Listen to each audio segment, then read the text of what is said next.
ಅಂತ ಒಂದು ಡೀಟೇಲ್ ಹೇಳ್ಬಿಡಿ, ಆಮೇಲೆ ಏನಾದ್ರು ಹೇಳ್ತೀನಿ. ಏನಿಲ್ಲ, ಸಿಂಪಲ್ ಮ್ಯಾಟ್ರು. 2014 ಇರಬೇಕು, ಅಂದ್ರೆ ನಮ್ದು ಐರಾವತ ಶೂಟಿಂಗ್ ನಡೀತಾ ಇರ್ಬೇಕಾದ್ರೆ ಹರೀಶ್ ಸರ್ ಮನೇಲಿ ಬಂದು ನನಗೆ ನೆಕ್ಸ್ಟ್ ಸಿನಿಮಾ ಮಾಡ್ಕೊಳ್ಬೇಕು ಧ್ರುವ ಅವ್ರ ಜೊತೆಗೆ ಅಂತ ಅಂದ್ಬಿಟ್ಟು ಒಂದು ಅಡ್ವಾನ್ಸ್ ಕೊಡ್ತಾರೆ. ಎಷ್ಟು 22 ಲಕ್ಷ. ಅದಾದ್ಮೇಲೆ ಐರಾವತ ಮುಗಿದಾದ್ಮೇಲೆ ಅವ್ರಿಗೆ ನಾನೇ ಕಾಲ್ ಮಾಡ್ತೀನಿ, ಸಿನಿಮಾ ಮುಗಿದಿದೆ ಇವಾಗ ಶುರು ಮಾಡೋಣ ಅಂತ ಅಂದ್ಬಿಟ್ಟು, ಓಕೆ ನೀವು ಎಲ್ಲ ಕತೆ ಎಲ್ಲಾನು ರೆಡಿ ಮಾಡ್ಕೊಳ್ಳಿ ಮಾಡೋಣ. ಸರಿ, ನನ್ನ ಆಫೀಸಲ್ಲಿ ಒಂದು 22 ಮೆಂಬರ್ಸ್ ನಮ್ದೆಲ್ಲ ನಮ್ಮ ಟೀಮ್ಗೆಲ್ಲ ಇಟ್ಬಿಟ್ಟು ಒಂದು 8-9 ತಿಂಗಳು ಕೆಲಸ ಮಾಡ್ತೀವಿ, ಎಲ್ಲ ರೆಡಿ ಆಗುತ್ತೆ. ರೆಡಿ ಆದ್ಮೇಲೆ ಅವ್ರ ಕಡೆಯಿಂದ ಹೀರೋ ಡೇಟ್ಸ್, ಅಂದ್ರೆ ಈಗ ಪ್ರೊಡ್ಯೂಸರ್ ಆದವರು ಅವ್ರ ಕಡೆಯಿಂದ ನಮ್ಗೆ ನಮ್ಮ ಕೆಲಸ ಏನಿರುತ್ತೆ, ಕತೆ ಬರೆಯೋದು, ಡೈರೆಕ್ಷನ್ ಮಾಡೋದು ಅದೇ ಇರುತ್ತೆ. ಪ್ರೊಡ್ಯೂಸರ್ ಆದವರು ಡೇಟ್ಸ್ಗಳನ್ನ ತಗೊಂಡ್ಬರ್ಬೇಕು. ಅವ್ರ ಕಡೆಯಿಂದ ಅದನ್ನ ತರಕ್ ಆಗ್ಲಿಲ್ಲ. 1 ವರ್ಷ 8-9 ತಿಂಗಳಾಯ್ತು, ತಿರ್ಗಾ 1 ವರ್ಷ ಆಯ್ತು, 1.5 ವರ್ಷ ಆಯ್ತು. 1.5 ವರ್ಷದವರೆಗೂ ಬರ್ತೀನಿ ಅಂತ ಅನ್ಕೊಂಡು ಒಂದು 15 ದಿನ, 1 ತಿಂಗಳು ಈ ತರ ಕಾಯಿಸ್ಕೊಂಡು 1 ವರ್ಷ 4 ತಿಂಗಳು ನಾವು ವೆಯ್ಟ್ ಮಾಡಿದ್ವಿ ಅವ್ರಿಗೋಸ್ಕರ. ಯಾವ್ದು ಐರಾವತ ಅಂತ. ಅದಾದ್ಮೇಲೆ ಆ ವ್ಯಕ್ತಿ ಕೇಳಿದಾಗ, ಇಲ್ಲ ನೀವ್ ಯಾವ್ದಾದ್ರು ಬೇರೆ ಸಿನಿಮಾ ಮಾಡ್ಕೊಳ್ಳಿ, ಈಗ ಸದ್ಯಕ್ಕೆ ನಾನು ಮಾಡಲ್ಲ ಅಂತ ಅಂದ್ಬಿಟ್ಟು. ಈ 1 ವರ್ಷ 4 ತಿಂಗಳಾದ್ಮೇಲೆ ನಾನು ಕಿಸ್ ಶುರು ಮಾಡಿದ್ವಿ, ಕಿಸ್ ಸಿನಿಮಾ.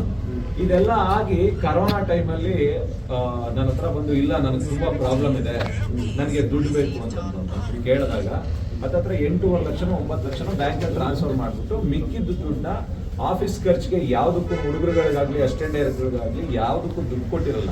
ಅವ್ರಿಗೆಲ್ಲ ನನ್ನ ಸಿನಿಮಾನೇ ಮಾಡಿಲ್ವಲ್ಲ, ಯಾಕೆ ಕೊಡ್ಬೇಕಂತ ಎಲ್ಲರಿಗೂ ನಾನು ಪೇ ಮಾಡಿದ್ದೆ ಅಮೌಂಟ್ನ. ಆ ಪೇ ಮಾಡಿದ್ದ ಅಮೌಂಟ್ ಏನಿತ್ತು ಆ ಅಮೌಂಟ್ನ ಡಿಡಕ್ಟ್ ಮಾಡಿ 8.5 lakhs 9 lakhs ರೂಪೀಸ್ನ ಅವ್ರಿಗೆ ವಾಪಸ್ ಕೊಟ್ಟಿರ್ತೀನಿ. ಇದಾದ್ಮೇಲೆ ಕರೋನಾ ಮುಗಿದಾದ್ಮೇಲೆ, ಇಲ್ಲ ನನಗೆ ಕಷ್ಟ ಇದೆ, ಪ್ರತಿ ತಿಂಗಳು ಬರೋದು, ನನಗೆ ಅಪಾರ್ಟ್ಮೆಂಟ್ಗೆ ಬಾಡಿಗೆ ಕಟ್ಟಬೇಕು, 50,000 ಕೊಡಿ, ಇದಕ್ಕೂ 1 ಲಕ್ಷ ಕೊಡಿ, ಅದು ಕೊಡಿ, ಇಲ್ಲ ನನಗೆ ದುಡ್ಡು ಬೇಕಂತ ಬಂದು ಮನೆ ಹತ್ರ ಮನೆ ಹತ್ರ ಅಂದ್ರೆ ನನ್ನ ಆಫೀಸಲ್ಲಿ ಬಂದು ದುಡ್ಕೊಳ್ಳೋರು. ಅವಾಗ್ಲೂ ಕೂಡ ಒಂದು 50,000 1 ಲಕ್ಷ ಈ ಥರದ್ದು ಕೊಟ್ಟಿದ್ದೀನಿ. ಇದಾದ್ಮೇಲೆ ತುಂಬಾ ಟಾರ್ಚರ್ ಮಾಡೋಕೆ ಶುರು ಮಾಡಿದ್ರು. ಇಲ್ಲ ಅಣ್ಣ, ನಾವು ಸಿನಿಮಾ ಮಾಡ್ಬೇಕಾದ್ರೆ ಇಷ್ಟೆಲ್ಲ ಖರ್ಚಾಗಿದೆ, ಅದನ್ನ ನಿಮ್ಗೆ ಹೇಳೇ ಕೊಟ್ಟಿದ್ದಿನ ಒಪ್ಕೊಂಡು ಹೋದ್ರು. ಬಟ್ ಅದಾದ್ಮೇಲೆ ಯಾರೋ ಒಂದಿಬ್ರನ್ನ ಕರ್ಕೊಂಬರೋರು, ಆಫೀಸ್ ಹತ್ರ ಬಂದು ಇದು ಮಾಡೋರು. ಆಫೀಸ್ ಹತ್ರ ಬಂದೆಲ್ಲ ನ್ಯೂಸೆನ್ಸ್ ಮಾಡಬೇಡಿ, ನೀವು ಈ ತರದ್ದೆಲ್ಲ ಚೆನ್ನಾಗಿರಲ್ಲ, ನೀವೇನ್ ಕೊಟ್ಟಿದ್ರಿ, ನಿಮ್ದು ಏನೇನಿತ್ತು ಎಲ್ಲಾನು ಲೆಕ್ಕ ಹಾಕಿ ಕೊಟ್ಟಿದ್ದೀನಿ ಅಂತ ಹೇಳಿ ಒಂದಿನ ಕಳ್ಸಾದ್ಮೇಲೆ ಫೋನ್ ಮಾಡಕ್ ಶುರು ಮಾಡೋರು. ನಾನು ಶೂಟಿಂಗ್ ಅಲ್ಲಿ ಇರ್ತಾ ಇದ್ದೆ, ಇನ್ನೊಂದ್ ಕಡೆ ಇರ್ತಾ ಇದ್ದೆ, ನಾನು ಫೋನ್ ತೆಗಿತಾ ಇರ್ಲಿಲ್ಲ. ಅದಾದ್ಮೇಲೆ ನಿನ್ನೆನೆ ಈ ವಿಚಾರ ಬಂದಿದ್ರು. ಆಕ್ಚುಲಿ ನಾನು 3 days ಆಗಿತ್ತು ವಾರಣಾಸಿ ಲಕ್ಷ್ಮೀಪುತ್ರ ಶೂಟಿಂಗ್ ಹೋಗಿ, ಇವತ್ತು ಮಾರ್ನಿಂಗ್ಗೆ ಬಂದಿರೋದು. ಅದಕ್ಕೆ ಬಂದು ಮೀಡಿಯಾ ಮುಂದೆ ಹೇಳ್ತಾ ಇದ್ದೀನಿ. ಇದು ನಡೆದಿರೋ ವಿಚಾರ. ನನಗೂ ಅವ್ರಿಗೂ ಯಾವುದೇ ತರದ ಯಾವ್ದು ಅಪಾರ್ಟ್ಮೆಂಟ್ ತಗೊಳ್ಳೋದು ದುಡ್ಡು ಕೊಟ್ಟೆ ಅಂತ ಹೇಳಿದ್ದಾರೆ. ನನ್ನ ಇದು ರಿಜಿಸ್ಟ್ರೇಷನ್ ಏನಾದ್ರು ಅಪಾರ್ಟ್ಮೆಂಟ್ ಇದ್ರೆ ನಾಳೆ ಬೆಳಗ್ಗೆ ರಿಜಿಸ್ಟರ್ ಮಾಡ್ಕೊಂಡ್ಬಿಟ್ಟಿದ್ದೀನಿ. ಏನಾದ್ರು ತಗೊಳಕ್ ಏನಾದ್ರು ದುಡ್ಡು ಕೊಟ್ಟಿದ್ರು. ಈ ತರದ್ದು ನಾನು ಮೋಸ್ಟ್ಲಿ ನನಗೆ ಆ ವಿಡಿಯೋನ ನೋಡಿದಾಗ, ನಾನು ವಾರಣಾಸಿಲಿ ಇದ್ದಾಗ ಯಾರೋ ಕಳಿಸಿದ್ರು, ಮಾನಸಿಕವಾಗಿ ಏನೋ ಪ್ರಾಬ್ಲಮ್ ಇರಬೇಕು ಆ ವ್ಯಕ್ತಿಗೆ ಅಂತ ಅನ್ಕೋತೀನಿ. ಯಾಕೆ ಅಂತಂದ್ರೆ ನನ್ನ ಒಬ್ರ ಬಗ್ಗೆ ಮಾತಾಡಿಲ್ಲ, ಪ್ರೇಮ್ ಸರ್ ಬಗ್ಗೆ ಮಾತಾಡಿದ್ದಾರೆ, ಅಪ್ಪು ಸರ್ ಬಗ್ಗೆ ಮಾತಾಡಿದ್ದಾರೆ, ಮತ್ತೆ ಡಿ ಕೆ ಶಿವಕುಮಾರ್ ಸರ್ ಬಗ್ಗೆ ಮಾತಾಡಿದ್ದಾರೆ, ಆಮೇಲೆ ಶ್ರೀಕಾಂತ್ ಸರ್ ಬಗ್ಗೆ ಮಾತಾಡಿದ್ದಾರೆ, ನಮ್ ಧ್ರುವನ್ ಬಗ್ಗೆನೂ ಕೂಡ ಮಾತಾಡಿದ್ದಾರೆ. ಧ್ರುವನ್ ಬಗ್ಗೆ ಮಾತಾಡೋದು 100% ರಾಂಗ್ ಅಂತಿದೆ. ಯಾಕೆ ಅಂತಂದ್ರೆ ಅವನಿಂದ 2 ಸಿನಿಮಾ ಅವ್ರಿಗೆ ಮಾಡಿರೋ ಬಹದ್ದೂರ್ ಆಗ್ಬೋದು, ಇನ್ನೊಂದು ಭರ್ಜರಿ ಆಗ್ಬೋದು, ಅದರಿಂದ ಅವ್ರಿಗೆ ಕೋಟ್ಯಾಂತರ ರೂಪಾಯಿ ದುಡ್ಡು ಬಂದಿದೆ. ಯಾಕೆ ಆ ರೀತಿ ಅಂದ್ರೆ, ಅವ್ರನ್ನ ನೋಡಿದಾಗ ಎಲ್ಲೋ ಫಸ್ಟ್ರೇಷನ್ಗೆ ಹೋಗಿ ಮಾತಾಡ್ತಾ ಇದ್ದಾರೆ. ಹಂಗೆ ಮಾತಾಡಬೇಕು, ನಮ್ಮ ಹತ್ರ ದುಡ್ಡೇ ಕೇಳಬೇಕು ಅಂತಂದ್ರೆ ಲೀಗಲ್ ವೇಲ್ ಹೋಗ್ಬೋದು. ಇಲ್ಲ ಅವ್ರು ಬ್ಯಾಂಕ್ ಥ್ರೂನೇ ಕೊಟ್ಟಿರೋದ್ರಿಂದ ನಮ್ಮನ್ನ ಬ್ಯಾಂಕ್ ಯಾವ ಮುಖಾಂತರ ಬೇಕಾದ್ರೂ ಕೇಳ್ಬೋದು. ಇದೆಲ್ಲ ನಾನ್ಸೆನ್ಸ್ ಟಾಪಿಕ್ಸ್ ಅಂತ ಹೇಳಿ ಇದು ನಡೆದಿದ್ದ ವಿಚಾರ.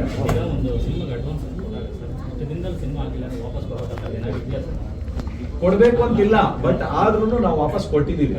ಅಂದ್ರೆ ಯಾವ್ದನ್ನ ಕೆಲಸ ಮಾಡಿರೋ ಅಮೌಂಟ್ ನ, ಯಾಕೆಂತಂದ್ರೆ ಎಲ್ಲರಿಗೂ ಕೆಲಸ ನಮ್ಮ ಕೈಯಿಂದ ಕೊಡೋದಲ್ಲ. ಈಗ ಪ್ರೊಡ್ಯೂಸರ್ ದುಡ್ಡು ಬಂದ್ರು ಲಾಸ್ ಆದ್ರು ಅದು ಅವ್ರಿಗೆ ಸೇರಿರುತ್ತೆ. ಈಗ ಕೆಲಸ ಮಾಡ್ತಾ ಇದೀವಿ ಅಂದಾಗ ಅಸಿಸ್ಟೆಂಟ್ ಡೈರೆಕ್ಟರ್ ಇಂದ ಹಿಡಿದು ಆಫೀಸ್ ಖರ್ಚುಗಳೆಲ್ಲಾನು ಅವರೇ ಮಾಡಬೇಕು. ಅವ್ರ ಕಡೆಯಿಂದ ಬಂದಾಗ ಯಾವುದೇ ತರದ ಅಡ್ವಾನ್ಸ್ಗಳನ್ನ ಪೂರ್ತಿ ಅವರು ಅದಕ್ಕೊಂದು ಅಗ್ರಿಮೆಂಟ್ ಆಗಿರುತ್ತೆ. ಈಗ ನಾವು ಕೊಡ್ತಾ ಇರೋ ಅಮೌಂಟ್ ಇಷ್ಟು ದಿನದಲ್ಲಿ ಆಗ್ಲಿಲ್ಲ ಅಂದ್ರೆ, 2 months 3 months ಇಲ್ಲ ಆಗ್ಲಿಲ್ಲ ಅಂದ್ರೆ ವಾಪಸ್ ಕೊಡಬೇಕು. ಅದ್ರ ಮೇಲೋಯ್ತು ಅಂತಂದ್ರೆ, ಯಾಕೆಂತಂದ್ರೆ ಒಬ್ಬ ನಿರ್ದೇಶಕ ಪ್ರತಿಯೊಂದು ಹಂತದಲ್ಲೂ 1 ತಿಂಗಳು ಅವ್ನಿಗೆ ಇಷ್ಟೊಷ್ಟು ಖರ್ಚಂತ ಬರುತ್ತೆ. ಆಫೀಸ್ಗಾಗ್ಬೋದು, ಅವ್ರ ಟೀಮ್ಗಾಗ್ಬೋದು, ಮತ್ತೆ ಇಡೀ ವರ್ಷ ಆ ಆಫೀಸ್ನ ಮೇಂಟೆನೆನ್ಸ್ ಮಾಡಕ್ಕೆ ಇಷ್ಟು ಖರ್ಚಂತ ಬರುತ್ತೆ. ಆ ಖರ್ಚುಗಳನ್ನ ಮೈಂಟೈನ್ ಮಾಡೋದು ನಿರ್ದೇಶಕನ ಜವಾಬ್ದಾರಿ ಆಗಿರುತ್ತೆ. ಯಾಕೆಂತಂದ್ರೆ ಅಸಿಸ್ಟೆಂಟ್ ಡೈರೆಕ್ಟರ್ ನಾವು ಪ್ರೊಡ್ಯೂಸರ್ ಹತ್ರ ದುಡ್ಡು ಕೇಳಲ್ಲ, ಈಗ ಡೈರೆಕ್ಟರ್ ಹತ್ರ ಬಂದು ಕೇಳ್ತಾರೆ. ಅವಾಗ ಏನಾಗಿರುತ್ತೆ ಅದನ್ನ ಯಾವ್ದನ್ನು 1 ತಿಂಗಳು ಮೀರಾದ್ಮೇಲೆ ಯಾರನ್ನೂ ಅಡ್ವಾನ್ಸ್ಗಳನ್ನ ವಾಪಸ್ ಯಾರು ಕೊಡಲ್ಲ. ಅದಕ್ಕೆ ಅಗ್ರಿಮೆಂಟ್ ಆಗಿರ್ಬೇಕು ಎಷ್ಟು ತಿಂಗಳಂತ. ಯಾಕೆಂದ್ರೆ ಒಬ್ಬ ನಿರ್ದೇಶಕನಿಗೆ ಒಂದು 6 ತಿಂಗಳು ಅಂತಂದ್ರೆ, ಅಷ್ಟರಲ್ಲಿ 6 ರಿಂದ 1 ವರ್ಷ ಅಂತಂದ್ರೆ 1 ಸಿನಿಮಾನೂ ಆಗ್ಬೋದು, 2 ಸಿನಿಮಾನೂ ಆಗ್ಬೋದು. 1 ಸಿನಿಮಾ 2 ಸಿನಿಮಾಗೆ ಅವನಿಗೆ ಒಂದು 4-5 ಕೋಟಿವರೆಗೂ ದುಡ್ಡು ಬರುತ್ತೆ. ಅಂಥದ್ರಲ್ಲಿ ಇವ್ರು ಯಾವ್ದೋ ಒಂದು 10 ಲಕ್ಷ ರೂಪಾಯಿ ಕರ್ಕೊಂಡ್ ಅಂದ್ರೆ ನಮ್ಮ ಲಾಸ್ನ ಯಾರು ಬೇರ್ ಮಾಡ್ತಾರೆ? ಇದನ್ನ ಅಂದ್ರೆ ಆ ಸ್ಟೇಜ್ ಅಲ್ಲಿ ನಿಂತ್ಕೊಂಡು ಏನೇ ಯಾವ್ದೇ ನಿರ್ಮಾಪಕರು ಅದು ನೇರವಾಗಿ ಬಂದು ಕೇಳ್ಬೋದಲ್ಲ. ಅಷ್ಟು ತಾಕತ್ತಿದ್ರೆ, ಅಷ್ಟೊಂದು ರೈಟ್ಸ್ ಇತ್ತು ಅಂತಂದ್ರೆ, ಈಗ ಕನಕಪುರ ಶ್ರೀನಿವಾಸ್ ಅವ್ರಿಗೆ ಹೇಳ್ತಾ ಇದ್ದೀನಿ, ನಾನು ಬೇರೆ ಯಾರ ನಿರ್ಮಾಪಕರ ಬಗ್ಗೆನೂ ಮಾತಾಡ್ತಿಲ್ಲ, ಅವ್ರ ಬಗ್ಗೆನೇ ಹೇಳ್ತಾ ಇದ್ದೀನಿ. ನೇರವಾಗಿ ನಿಮ್ಗೆ ಅಷ್ಟು ಗಟ್ಟಿಸಿದ್ರೆ ನೀವು ಕೊಟ್ಟಿದ್ದೀರಾ ಅನ್ನೋದು ನಿಜ ಅಲ್ವಾ? ಅದೇ ನಿಜ ಆಗಿದ್ರೆ ನಾವು ಕೊಡ್ಬೇಕು ಅನ್ನೋದಾಗಿದ್ರೆ ಬಂದು ಕೇಳ್ಬೋದು, ಲೀಗಲ್ ವೇಲ್ ಹೋಗಿ ಮಾತಾಡಿ. ಇದೆಲ್ಲ ಏನೋ ಅವ್ರು ಹೇಳಿದ್ರಲ್ಲ, ಏನೋ ಸೂಳೆ ಮಗ ಬೋಳಿ ಮಗ ಅಂತ ಹೇಳ್ತಾ ಇದ್ರಲ್ಲ, ಇದೆಲ್ಲ ಏನು ನಮಗ್ ಬರ್ದೇ ಇರೋ ಬೈಗಳಲ್ಲ. ಯಾಕೆಂತಂದ್ರೆ ಮಂಡ್ಯದಲ್ಲಿ ಹುಟ್ಟಿರೋರು, ಇದಕ್ಕೆಲ್ಲ ಮಾತೃಭೂಮಿ ಅದು. ಯಾವ್ದು ಈ ಅಮ್ಮನ ಅಕ್ಕನ್ ಸೂಳೆ ಮಗ ಅನ್ನೋದಕ್ಕೆಲ್ಲ ಅಲ್ಲಿಂದನೇ ಬಂದಿರೋದು. ಅದನ್ನೆಲ್ಲ ಮಾತಾಡಕ್ಕಾಗಲ್ಲ. ಅವ್ರಿಗೇನು ಬೈಯೋದು ಇವಾಗ ಕನಕಪುರ ಶ್ರೀನಿವಾಸ್ ಇಂಥವ್ರು ಇದ್ದವ್ರು ಅಂತ ಬೈಯೋದು 2 ನಿಮಿಷದ ಕೆಲಸ. ಬೈದ್ ಬಿಟ್ರೆ ಕೊಚ್ಚೆ ಮೇಲೆ ಕಲ್ಲಾಕ್ತಂಗೆ ಅವ್ರಿಗೂ ನಮಗೂ ವ್ಯತ್ಯಾಸ ಇದೇನಿದೆ, ಬರ್ದೇ ಇರೋ ವಿಚಾರ ಅಲ್ಲ. ಯಾಕೆಂದ್ರೆ ನಾವು ಹಳ್ಳಿಲೇ ಬೆಳೆದಿರೋದು ಇದೆ, ಈ ತರದ್ದೆಲ್ಲ ಬೈಗಳನ್ನ ನಾವು ಮಾತಾಡ್ಕೊಂಡ್ ಬೆಳೆದಿವಿ. ಒಂದ್ ಸ್ಟೇಜಿಗೆ ಬಂದಾದ್ಮೇಲೆ ಎಲ್ಲಾರ್ಗು ಒಂದು ಇದಿರುತ್ತೆ, ಏನೋ ಯಾವ ರೀತಿ ಮಾತಾಡ್ಬೇಕು, ತೂಕಗಳಿರುತ್ತೆ. ಆ ತೂಕನ ಇಟ್ಕೊಂಡು ಮಾತಾಡಿದ್ರೆ ಎಲ್ಲಾರ್ಗು ಕರೆಕ್ಟ್ ಆಗಿರುತ್ತೆ, ಅವ್ರಿಗೂ ರೆಸ್ಪೆಕ್ಟ್ ಸಿಗುತ್ತೆ, ಮತ್ತೆ ಅವ್ರ ಕಡೆಯಿಂದ ನಮಗೂ ರೆಸ್ಪೆಕ್ಟ್ ಸಿಗಬೇಕು. ಸಿಕ್ಕಿಲ್ಲ ಅಂತಂದಾಗ 1 ಸರಿ ನೋಡ್ತೀವಿ, 2 ಸತಿ ನೋಡ್ತೀವಿ, 3ನೇ ಸತಿ ಅವ್ರೇನ್ ಮಾತಾಡುತ್ತಾರೋ ಅದಕ್ಕೆ ಡಬಲ್ ಹೋಗುತ್ತೆ. ಫೈನಲಿ ಸ್ಟೇಷನ್ ಕೂಡ ದೂರು ಕೊಟ್ಟಿದ್ದಾರೆ, ಜೊತೆಗೆ ಇದು ಕೂಡ ಫಿಲ್ಮ್ ಸ್ಟುಡಿಯೋ ಕೊಟ್ಟಿದ್ದಾರೆ. ನೀವೇನು ಸ್ಟೇಷನ್ ದೂರು ಕೊಟ್ಟಿದ್ದೀರಾ? ಇವಾಗ ತಾನೇ ಬಂದಾಗ ಪ್ರೇಮ್ ಸರ್ ಕಾಲ್ ಮಾಡಿದಾಗ ಇದೆ ಅಂತ ಅಂದ್ಬಿಟ್ಟು, ಬಾ ಮಗ ನೀನು ಅಂತಂದ್ರು. ಅದಕ್ಕೋಸ್ಕರ ಇಲ್ಲಿ ಬಂದೆ. ಈ ವಾರಣಾಸಿಯಿಂದ ಮಾರ್ನಿಂಗ್ ಫ್ಲೈಟ್ ಬಂದಿದ್ದು.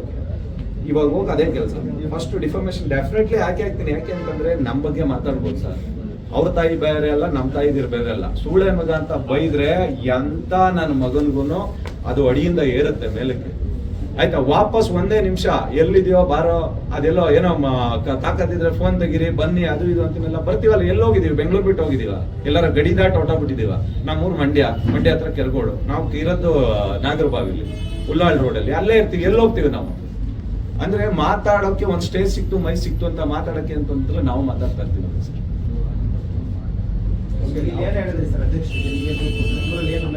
ಇಲ್ಲ, ಇವಾಗ ಬಂದಿದ್ದೀನಿ, ಇದನ್ನ ಮುಗಿಸಿ ಅಲ್ಲೋಗಿ ಮಾತಾಡಿ 100 ಇಲ್ಲೂ ದೂರು ಕೊಡ್ತೀನಿ, ಮತ್ತೆ FIR ಮಾಡಿಸ್ತೀನಿ. ಅಂದ್ರೆ ಮಾತಾಡ್ಬಾರ್ದು ನಮ್ಮ ಬಗ್ಗೆ ಅಂತಲ್ಲ. ಇದು ಸಿನಿಮಾ ಅಂತ ಬಂದಾಗ ಪ್ರೇಮ್ ಸರ್ ಆಗ್ಲಿ, ನಾನಾಗ್ಲಿ, ಈಗ ಅಪ್ಪು ಸರ್ಗೆ ಏನೋ ನಾನೇ ಹೀರೋ ಮಾಡಿದ್ದು ಅಂತಂದ್ರು, ಅದೊಂದೇ ಒಂದು ವಿಚಾರ ನೋಡ್ಬಿಟ್ರೆ ಗೊತ್ತಾಗ್ಬಿಡುತ್ತೆ. ಯಾಕೆಂತಂದ್ರೆ 10ನೇ ವರ್ಷಕ್ಕೂ 8ನೇ ವರ್ಷಕ್ಕೂ 10ನೇ ವರ್ಷಕ್ಕೂ ನ್ಯಾಷನಲ್ ಅವಾರ್ಡ್ ತಗೊಂಡಿರೋರು. ಅವತ್ತು ಇವರೇ ಹೋಗಿ ಹೀರೋ ಮಾಡಿದ್ರು, ಅವ್ರನ್ನ ಅವತ್ತು ಇವರೇ ಹೋಗಿ ಆರ್ಟಿಸ್ಟ್ ಮಾಡಿದ್ರ. ಪ್ರತಿಯೊಂದಕ್ಕೂ ಮಾತಾಡೋಕ್ ಒಂದು ನಾಲ್ಗೆ ಒಂದು ಮಿತಿ ಇರಬೇಕು. ಇಷ್ಟೆಲ್ಲ ಆದ್ಮೇಲೆ ಮತ್ತೆ ಫೋನ್ ಸಂಪರ್ಕ ಮಾಡಿದ್ರ ಯಾರು? ನಾನೇನು ಮಾಡ್ಲಿ ಸರ್ ಅವ್ರಿಗೆ? ಯಾಕೆಂದ್ರೆ ಅವ್ರಿಗೂ ನನಗೂ ಸಂಬಂಧನೇ ಇಲ್ಲ. ಸಂಬಂಧಗಳೆಲ್ಲ ಮುಗಿದೋಗಿದೆ ಇವತ್ತಿಗೆ. ಮೋಸ್ಟ್ಲಿ ನನ್ನ ಪ್ರಕಾರ ಅಂತ ಅನ್ಸಿದ್ದು, ಆ ವ್ಯಕ್ತಿಗೆ ಯಾರಾದ್ರೂ ಅವ್ರ ಮನೆಯವರು ಟ್ರೀಟ್ಮೆಂಟ್ ಕೊಡ್ಸಿದ್ರೆ ಕರೆಕ್ಟ್ ಅಂತ ಅನ್ಸುತ್ತೆ. ಯಾಕೆಂತಂದ್ರೆ ಮಾನಸಿಕ ಅಸ್ವಸ್ಥತೆ ಅವ್ರು ಮಾತಾಡ್ತಾ ಇರೋದ್ರಲ್ಲಿ ತುಂಬಾ ಚೆನ್ನಾಗಿ ಎದ್ದು ಕಾಣಿಸ್ತಾ ಇದೆ. ಯಾಕೆಂತಂದ್ರೆ ಪ್ರತಿಯೊಬ್ರು ಎಲ್ಲಾರ ಬಗ್ಗೆನೂ ಮಾತಾಡ್ತಾ ಇದ್ದಾರೆ. ಅದು ಅವ್ಯಾಜ ಶಬ್ದಗಳನ್ನ ಯೂಸ್ ಮಾಡ್ಕೊಂಡು ಮಾತಾಡ್ತಾ ಇರೋದ್ರಿಂದ ಖಂಡಿತವಾಗ್ಲೂ ದಯವಿಟ್ಟು ಈ ಮೀಡಿಯಾ ಮುಖಾಂತರ ಹೇಳ್ತಾ ಇದೀನಿ, ಅವ್ರ ಮನೆಯವ್ರು ಯಾರಾದ್ರೂ ಇದ್ರೆ ಅವ್ರನ್ನ ಕರ್ಕೊಂಡೋಗಿ ಹಾಸ್ಪಿಟ್ಲಿಗೆ ಸೇರಿಸಿ ಅವ್ರಿಗೊಂದು ಟ್ರೀಟ್ಮೆಂಟ್ ಕೊಡಿಸಿ. ಇಲ್ಲ ಅಂತಂತಂದ್ರೆ ಎಲ್ಲಾರ ಬಗ್ಗೆ ಈ ತರದ್ದು ಮಾತಾಡೋದು ಸರಿಯಲ್ಲ. ಮುಂದೊಂದ್ ದಿನ ಏನಾದ್ರೂ ಪ್ರಾಬ್ಲಮ್ ಆಯ್ತು ಅಂತಂದ್ರೆ ನೀವೇ ಅನುಭವಿಸ್ಕೋಬೇಕಾಗುತ್ತೆ. ನೀವೇ ಸರ್ಟಿಫಿಕೇಟ್ ಕೊಟ್ರೆ ಕೋರ್ಟಲ್ಲಿ ಕೇಸ್ ನಿಲ್ಲುತ್ತಾ ಸರ್ ಮಾನಸಿಕ ಅಸ್ವಸ್ಥ ಅಂತ? ಅಲ್ಲ, ನಾನ್ ಹೇಳ್ತಾ ಇಲ್ಲ ಸರ್. ನಾವು ಅದನ್ನ ವಿಡಿಯೋನ ನೋಡಿದಾಗ ನನ್ಗೆ ಅನ್ಸಿದ್ದು ಅಂತ ಹೇಳ್ತಾ ಇದೀನಿ. ಯಾರದು ನನ್ಗೆ ಅನ್ಸಿದ್ದು ಹೇಳ್ತಾ ಇದೀನಿ. ನಿಮಗ್ ನೋಡಿದಾಗ ಅನ್ಸಿಲ್ವಾ? ಯಾಕೆಂದ್ರೆ ನಾನು ಒಬ್ಬನ ಬಗ್ಗೆ ಮಾತಾಡಿದ್ರೆ ಓಕೆ ಇವ್ರಿಗೇನೋ ನನ್ಗೂ ಒಬ್ರು ಇಶ್ಯೂಸ್ ಇದೆ ಅಂತ ಅನ್ಸುತ್ತೆ. ಪ್ರೇಮ್ ಸರ್ ಬಗ್ಗೆ ಮಾತಾಡ್ತಾರೆ, ಮತ್ತೆ ಇವ್ರಿಗೆ ಯಾರಿಗೂ ಕೆಪಿ ಶ್ರೀಕಾಂತ್ ಸರ್ ಬಗ್ಗೆ ಮಾತಾಡ್ತಾರೆ, ಧ್ರುವನ್ ಬಗ್ಗೆ ಮಾತಾಡ್ತಾರೆ, ಮತ್ತೆ ಅದಾದ್ಮೇಲೆ ಪುನೀತ್ ಸರ್ ಬಗ್ಗೆ ಮಾತಾಡ್ತಾರೆ, ಡಿ.ಕೆ ಸರ್ ಬಗ್ಗೆ. ಅಂದ್ರೆ ಎಲ್ಲರೂ ಒಂದೇ ಸತಿ ಕೆಟ್ಟವ್ರು ಆಗ್ಬಿಟ್ಟವ್ರೆ. ಮಾನಸಿಕ ಅಸ್ವಸ್ಥ ಅಂದ್ರೆ ಅವ್ರಿಗೆ ಪ್ಲಸ್ ಆಗ್ಬಿಡ್ತದೆ ಅಲ್ಲ. ನಾನೇನ್ ಹೇಳ್ತಾ ಇದೀನಿ ಅಂತಂದ್ರೆ ಇರ್ಬಹುದೇನೋ ಅಂತ. ನಾನು ಸರ್ಟಿಫಿಕೇಟ್ ಕೊಡ್ತಾ ಇಲ್ಲ, ಇರ್ಬಹುದೇನೋ ಅಂತ ಜಡ್ಜ್ ಮಾಡ್ತಾ ಇದ್ದೀನಿ ಅಷ್ಟೇ. ಬಟ್ ಕೊಟ್ಟಾದ್ಮೇಲೆ ಗೊತ್ತಾಗುತ್ತೆ. ಹೇಗೆಂತಂದ್ರೆ ಕೋರ್ಟಲ್ಲಿ ಕೇಸ್ ಕೊಟ್ಟಾದ್ಮೇಲೆ ಟ್ರೀಟ್ಮೆಂಟ್ ಮಾಡಿಸ್ತಾರಲ್ಲ, ಇವ್ರು ನಿಜವಾಗ್ಲೂ ಈ ವ್ಯಕ್ತಿ ಕರೆಕ್ಟ್ ಆಗಿದಾರಾ, ಇಲ್ಲಾಂದ್ರೆ ಮಾನಸಿಕ ಅಸ್ವಸ್ಥತೆಯಿಂದ ಇದಾರಾ, ಇಲ್ಲ ಅಂತಂದ್ರೆ ಮೆಂಟಲಿ ಡಿಸ್ಟರ್ಬ್ ಏನನ್ನೋದು ಗೊತ್ತಾಗುತ್ತಲ್ಲ, ಟ್ರೀಟ್ಮೆಂಟ್ ಮಾಡಿಸ್ತಾರೆ.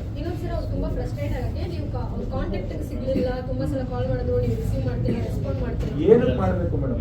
ನಾನು ದುಡ್ಡೇ ಕೊಡ್ಬೇಕಾಗಿಲ್ಲ ಅಂದ್ರೆ ಯಾಕೆ ಮಾಡ್ಬೇಕು? ನನ್ ಬೇರೆ ಕೆಲಸ ಇಲ್ಲ, ಬರೀ ಫೋನ್ ಎತ್ಕೊಂಡು ಅವ್ರ ಹತ್ರ ಮಾತಾಡ್ತಾ ಇದ್ದೇನೆ ಕೆಲಸ. ನಾನೇನು ಕೊಡ್ಲೇಬೇಕಾಗಿಲ್ಲ ಅಂದ್ರೆ ಏನು ಮಾಡ್ಬೇಕು? ಕೊಡ್ಲೇಬೇಕು ಅಂತಂದ್ರೆ ಲೀಗಲ್ ವೇಲ್ ಹೋಗ್ರಿ ಅಲ್ವಾ? ಯಾಕೆ ಹೇಳಿದ್ನಲ್ಲಪ್ಪ, 25 ಲಕ್ಷ ಯಾವ್ದೋ ಅಪಾರ್ಟ್ಮೆಂಟ್ ತಗೊಳ್ಳೋ ಕೊಟ್ಟಿದ್ದೀನಿ ಅಂತಂದ್ರೆ ನನ್ನ ಹತ್ರ ಯಾವ್ದೋ ಅಪಾರ್ಟ್ಮೆಂಟ್ ಇಲ್ಲ. ಹಂಗಂದ್ರೆ ನಾಳೆ ಬೆಳಿಗ್ಗೆ ಬರ್ಕೊಡ್ತೀನಿ ಬಾ, ಆಯ್ತಾ?